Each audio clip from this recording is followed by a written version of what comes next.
শীতের লন্ডন যখন আলোহীন আর ব্যস্ততায় ক্লান্ত, ঠিক তখনই ক্যানারি ওয়ার্ফে জেগে উঠেছে রং আর কল্পনার উৎসব।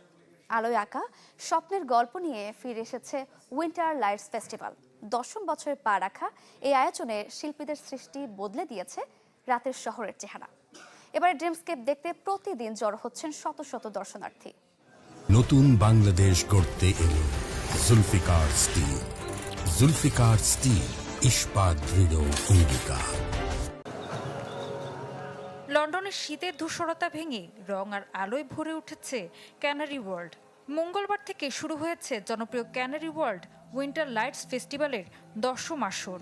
বিশ্বের বিভিন্ন প্রান্তের শিল্পীদের তৈরি 16টি আলোক স্থাপনা নিয়ে আয়োজিত এই উৎসবের এবারের থিম ড্রিমস্কেপ।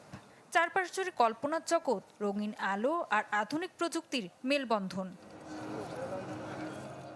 মিরর বসানো ভাস্কর্যের ওপর লাইট বক্স, আকাশ ছুঁতে থাকা নিয়ন লুপ, এমনকি এআই দিয়ে চালিত আলোকিত হাত, সব মিলিয়ে দর্শনার্থীদের জন্য এক ভিন্ন অভিজ্ঞতাময় রাতের আয়োজন।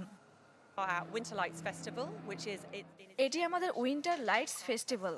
এখানে ক্যানারি ওয়ার্ল্ড জুড়ে 16টি ইনস্টলেশন রয়েছে, যা সবার জন্য উন্মুক্ত ও সম্পূর্ণ বিনামূল্যে। প্রতিদিন সন্ধ্যা 5টা থেকে রাত 10টা পর্যন্ত খোলা থাকে। ড্রিমস্কেপ থিমে তৈরি কাজগুলো সব বয়সী দর্শনার্থীদের জন্য কিছু না কিছু নিয়ে এসেছে। শীতের বিষণ্ণ শহরে রঙের প্রয়োজনীয়তার কথা মাথায় রেখেই অনেক শিল্পীর ভাবনায় এসেছে উজ্জ্বল আলো ও প্রাণবন্ত রঙের ব্যবহার। লন্ডনে জানুয়ারিতে চারপাশ খুব ধূসর থাকে। এই রঙিন আলো মানুষের মুড ভালো করতে পারে।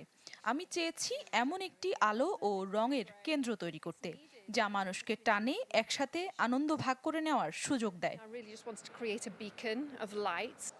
এই উৎসব শুধু চোখের দেখার নয়, বরং থেমে দাঁড়িয়ে অনুভব করারও সুযোগ করে দেয়, এমনটাই বলছেন দর্শনার্থীরা। আমি চাই মানুষ এখানে এসে একটু থামুক, ভাবুক আর এই ব্যস্ত পরিবেশের মাঝে এক মুহূর্তের শান্তি খুঁজে পাক। আগামী 31শে জানুয়ারি পর্যন্ত চলবে এই আলোয় মোড়া উৎসব। শীতের রাতে আলো, রং আর কল্পনার জগতে হারিয়ে যেতে চাইলে ক্যানারি ওয়ার্ল্ড হয়ে উঠতে পারে লন্ডনের সবচেয়ে উজ্জ্বল ঠিকানা। ঋতু সাহা, চ্যানেল 24।